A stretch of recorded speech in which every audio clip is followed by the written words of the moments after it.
There seems to be a lot of upgraded expectations for Cyber Monday based on how strong Black Friday was. Are you seeing that in your data as well? Yeah, well, first off, thanks for having us. It's a super exciting week. It's the biggest week of the year for many of our customers. We power smarter digital relationships, help businesses understand who their customers are, and then communicate with them, build great experiences across email, SMS, and mobile. So it's a great period for businesses to grow. And we're seeing, as usual, Klaviyo is powering that. On Black Friday, we had more than 300 million messages sent during our peak hour. And part of the way that we make the messaging and the experiences between businesses better is using artificial intelligence. Our product recommendation engine generated over 1 billion recommendations that were embedded in those emails. And most critically, that resulted in real growth for these businesses. In the peak hour on Black Friday, Klaviyo businesses generated over $50 million in sales directly attributable to the messaging they were sending through Klaviyo. And so interestingly, we found that the trend was a lot of people were sending messages earlier in the day, but the actual best conversion time was towards the middle. So we saw the most conversions, most customers buying between 11 and noon on Friday. So Andrew, what is your expectation, the Klaviyo expectation for Monday then, right? We go off Adobe Analytics data as a proxy. They said 9.8 billion spent online Friday. Their expectation is 12.4 billion this Monday, Cyber Monday being the bigger window. Do you see a bigger window of activity for you guys too? Yeah, well, from the businesses that I've talked to and looking at our numbers, Black Friday was great. We're only part of the way through Cyber Monday, so we'll wait and see what happens the rest of the day. But one of the big trends that we've seen playing out is consumers are buying from brands they love. I've talked to a number of retailers that actually sold out on Friday, exceeded their expectations by marketing back to the businesses or to the consumers that they already have relationships with. So one of the big trends that we're really focused on is a lot of businesses in the past, relied on advertising and marketplaces to drive demand. What we're finding is a lot of modern digital businesses, digital brands, they're going direct. They're building direct connections to consumers, and they're reaching them through email, through text messaging. They're using personalization, artificial intelligence, and they're measuring those results, and that's driving sales. And that's a lot of what's going to power them through not just Black Friday and Cyber Monday, but through this entire holiday season. Andrew, I almost think about my own SMSs.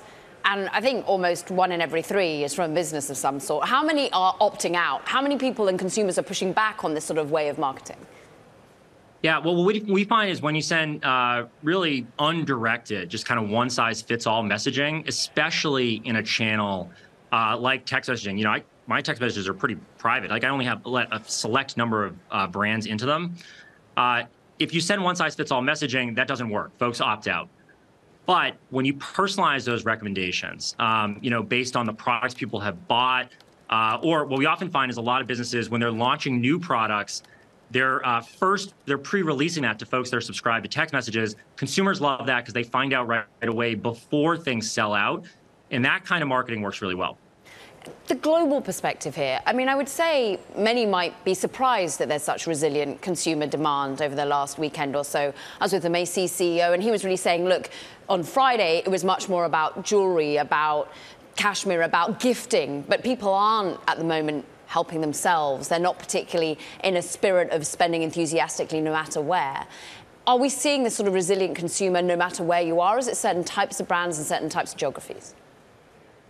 Yeah, it's a great question. So we're seeing it across categories. And the other thing that we've noticed is, Black Friday, Cyber Monday, they historically were more, we think of those as US, Canada-centric holidays. We're seeing those really expand globally. We saw activity pick up across the Klaviyo platform starting, really early, even in Asia. So one of the trends is I think that this is becoming more of a global holiday and less just domestically centered. There's been a lot of activity on some of the Chinese-based platforms, Temu, Shein, like really heavy discounting. Is that a data set or a marketplace that you track? So we have a lot. We have businesses around the world, but specifically related to discounting. We'll wait and see what the numbers show us. But again, I think because our thesis is all about businesses going to consumers that already have a relationship with. I think that helps moderate some of that discounting behavior. These are customers that have maybe bought in the past or were browsing, they have some affiliation with this business, and now they're ready to pull the trigger. So that's I think the shift in marketing that we're really focused on is how do you take existing relationships and make more out of those? And one of the nice parts is I think that offsets some of the discounting that's required. I'm interested, of course, you're in this economic environment where actually, well, thus far the numbers bearing pretty good over the last few days. You, of course, have recently gone public. You are trying to build this narrative to a new shareholder base of what it is that you do and ultimately how dependent you are on certain companies and the macro environment. You were all about AI when it came to a listing. How is it being a publicly traded company? How are you finding the narrative going for you when the pushes and the pulls? Well, honestly, we've had a mentality of just focus on helping businesses grow. One of the big trends that we love talking about is it's not just this move from commerce happening, from brick and mortar to now everywhere, online, on your phone, but there's another big macro trend. And that's businesses saying, hey, I'm going to drive demand to my store, whether it's, a digital store or a physical store.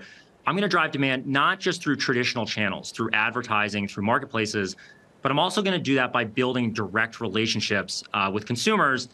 And the technology to do that has gotten a lot better. And the personalization driven by artificial intelligence has gotten a lot better. So I expect over the coming years, the next decade, we think this is a long-term trend. More and more brands are focused on how do they build up their database of direct connections with consumers. That will drive sales. That will drive engagement. And if we keep executing on that, we'll do right by our customers and our shareholders.